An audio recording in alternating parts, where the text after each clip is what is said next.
Hello, everybody, and welcome to episode 62 of The Real Estate Show. I'm Cherise Selley, and with me is Judy Steenland. We are part of Selley Group Real Estate here in Colorado Springs. We are a tiny but mighty boutique brokerage, and I'm seeing mighty right now because I see this incredible black power suit on you. And I mean, nothing. This market is not going to get you down, Judy. No, not with the way that you look right now. You're sweet. I have jeans on. Oh, but nobody can see that. Right. So right now, from here up, you are dressed like to impress. Thank you. I'll take that. I don't even know what's going to happen in this room after we're done with this podcast. Well, what is it? Look good, perform good, feel good, perform. I love it all it. Goes hand in hand. Well, you look good. Well, thank you. So let me just recap from the last podcast. We do not have October stats yet because we're not, as far as shooting this podcast, we're not finished with October. But let me just recap September stats to let people know that the average home price for September, $523,117. The median home price is $460. The median home price dropped 4.3% from the month prior, so from August, but it's still $20,000 above this time or September of last year. Mm-hmm. So we're still up in the median home price, but we are going, consecutively down on pricing for this year. Mm-hmm. So please be aware of that, sellers. It's a continuously changing and declining market as far as pricing. So that people need to understand that. The total active listings for September didn't change a lot from August to September, so that's good. So inventory isn't shooting out of the sky. Mm-hmm. We're undersupplied still as a community by 2,690 units, and we're up 127%. Okay, think of that, 127% inventory increase from this time last year. Supply of inventory is 2.1 months supply on average versus 0.3 months, which was last year at this time. Mm-hmm. So we're at a couple of months inventory. Now, the $1 million range and up as we scale and price, that's softening to more months than this, but this is just the average. And a 25-year low on mortgage applications. Could anything be more exciting than all of this good news? But seriously, there's opportunities in this hard time for people. And it's the agents who help forge ahead, finding these opportunities, bridging that gap between where the seller's expectations are and pricing and where buyers are able to afford now, because they're now at about, their average income needs to be $40,000 more to afford the same home that they could have last year. Yeah. And that's not happening for most buyers. Right. And so, as inflation hits, as pricing hits, as interest rates are in the sevens, there has to be creative things to help move us ahead. And homes are going to sell. So how do we do that? Right.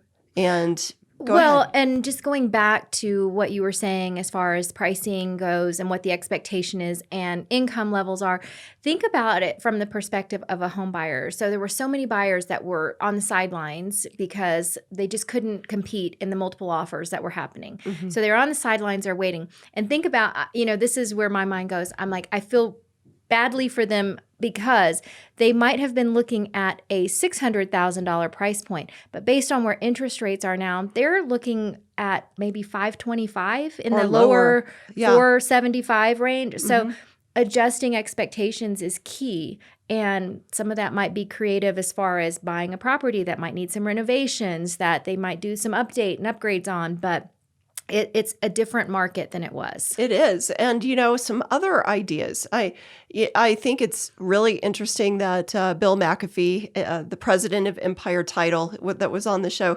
he mentioned to me just the other day, he's getting more requests from ever for classes from agents so he can teach agents about mortgage assumptions. What is it? Probably early 90s. I don't even remember the last assumption. Yeah. We've never, you and I have been licensed since the 90s. Yeah. And the later 90s, but I will say this, it's never been a part of our acumen. It was a onesie twosie here or there. Mhm. And it was not something that, we saw on a regular basis at all. But yes, I'm getting more and more people asking about that as well. And an assumption, just for the general public, is where you assume the loan of a seller that was locked in at a lower price. A lot of times that happens through VA loans. Yeah. And that's very timely for our city, wouldn't you say? Right, because we have 6 military bases, and once our active duty members get their orders, they don't have a choice whether they stay or go. They're moving. So imagine if your home is a VA loan or it's VA eligible and it can be assumed, there are risks to any seller by allowing an assumption to happen, and that's where you need legal counsel. We are not attorneys. Yeah. But I will say this. It may open you up to a buyer pool, and it may be the difference between your home sitting or not. Yeah. So somebody might be able to get your home at your 2.7% interest rate versus a 7% interest rate. The dynamically different, I mean, I would say that's probably close to $1,000 or more difference on your payment, probably. Yeah. So that's why assumptions are really popular right now. And that's something, even as agents, that's a box we have to check when we put a home in the MLS. So we need to be aware, is that something that we can even advise our clients to be as an option? That's right. And guess what? VA loans, some people have a misconception that they're only low-end houses. That is so not true. No. Because VA loans, there's even VA jumbo loans. That's right. And the truth is, I do not know about assumptions in VA jumbos. We have not done that. But it's worth a conversation with, all the different players that put that together so that you can find out if that's something that you can offer. Yeah. If you're in the high-end market. I mean, I've done VA jumbo loans and you have too, for homes that are over $1 million. Yeah, that's right. So that can give somebody a real advantage. Yeah. Well, the ARMs are another major player now too. And if you can lock in and do a 5-in-1 or a 3-in-1 for our military, that might be an option. So translate that to English for a normal buyer. So they're not thinking about their own appendage. Or so a 5-in-1 ARM would be where you lock into a loan at the interest rate where it is for 5 years, and then it adjusts every year thereafter based on what the current index is. So that's good. But the ARM, it would be a reduced interest rate from where it is. Yeah. Right now, starting. Right. So if someone was here in the Springs and they wanted to buy a home and they knew they weren't going to be here for more than 5 years, that could be a great option. Absolutely. Yeah. And chances are, through a new election cycle and everything else, within 5 years, I mean, I would think the hope would be that interest rates would go back to a little downward position. Nobody knows for sure, so we're not asking you to gamble. You're not going into a slot machine when you buy a home. If you can handle doing an ARM, though, and it's something that makes sense where it's not putting you at deep risk later, it can be a very good thing to consider. Well, and there's always the option to refinance on a fixed rate mortgage later. So there's creative ways to work this in between phase that we're in. That's so good. And I'm thinking about this. If the ARM itself is making you have a lower payment, but you can somehow adapt to a higher payment, you can maybe pay down your principal. Yeah. If you have an ARM, so that your money's going more towards a principal reduction than just towards your interest rate. That's right. So that might be a creative strategy. And, for other buyers, I would say this, that your expectations of a buy down from your lender, a lot of people are not using this. And both of us, we list properties. I love my sellers. I find so few offers that have the creative finance strategy that most lenders can give their buyers. Mm-hmm. The buy down is a big deal right now. And there can be a 2-1 buy down, meaning that the first year could be bought down to 5%, and then 6% for the next year, and then it would go back to like 7% by that third year. But again, refinancing could be an option within the time of that buy down if rates drop. Right. So the buy down is another way to get into a home and not pay today's mortgage rates. Right. Well, and the company that you mentioned earlier that currently had that had the offer on your home, there are companies out there paying cash for homes for buyers right now that can't qualify but can lease the property until they can. Yes. That's another creative strategy. So It is. there are ways. There are ways to get this train going. The Yes. market hasn't stopped. It's Right. just slowing. Yeah. It's changing and prices are adjusting. But I think these are some creative ways to get over the hump and Yeah. try to figure out, can I re-enter the market a little bit differently? Yeah. Well, and the other thing that we're seeing is a lot of our homeowners who are considering selling are choosing to love the home that they live in right now. Yes.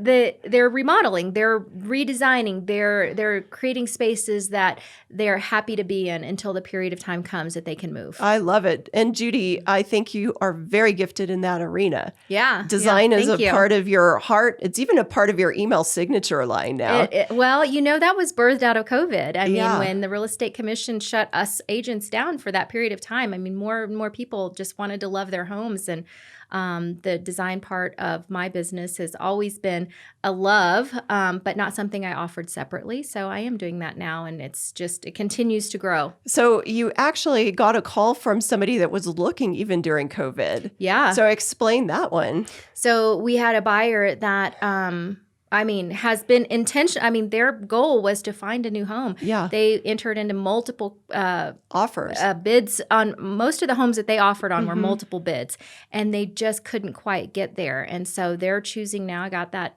message that they want to remodel their kitchen and redesign and re-accessorize, and they're just going to stay put for a bit. And the nice thing about that is that the home will be even more current when they're ready Yes. to go out again. Absolutely. So there's no harm in loving your space. Don't neglect your space because you haven't found a new place. Yeah. I think sometimes there's no way out but through.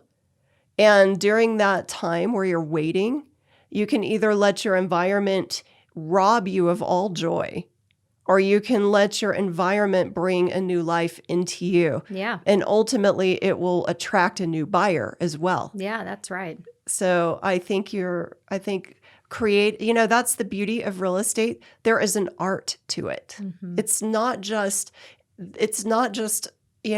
heady, raw numbers, although that's a big part of what we do. But the Technicolor part, there's art to everything that we do. There's art to putting a contract together. Mm-hmm. There's art in working with a client, and there's art in making a house a home. Yes, absolutely. So I think those are so good. And those things will never go away, Mm-hmm. no matter what the market is. And I'm sorry, but it's still the top condition and top homes that are still going to sell for the best new adjusted price. Yeah. But they're still going to sell the best over homes where people have lost all their wind and say, I'm neglecting this. Yeah. And while people are waiting, there's always something out there for them. Yeah. It's called pickleball. Oh, God. Well, I'm a fan, and I know we were talking about that earlier. And have fun. Just have some fun, whatever it is. Isn't that Whether true? it's pickleball or fishing. We live in a great state. Judy, I'm actually so intimidated to get on the court with you. I have the equipment. I haven't tried because for some reason I feel like you want to aim that ball at my husband, and I don't know why, but that could be fun. I did tell him I was going for him. Oh my gosh. He is so scared. I'm going to have to put pads on him. He's going to have to look like he's I don't know, football pads, or he's going to look give so him a weird. few practice rounds out there. You are going to be so tough on that court. All that in fun to say that they're in this waiting period. Have fun. Love the home that you live in. Yes. Get creative. Save some money. Start a budget. There's just things that you can do. And save some money or find new ways to create money. Yeah. Get your side hustle going. There you go. There's so many. If you Google side hustle right now, there's so many. I probably Googled it at one point just to see what was going on out there. And now I get all these ads and I'm like, but there's so many. There are so many. Yeah. Just creative things. And so in that space of the in-between, there's a place that space is called creativity. Don't let it just be a space that robs you of all hope and life and joy in this market that is shifting. Yeah. Shift your thoughts towards things that are life-giving and creative. Yeah.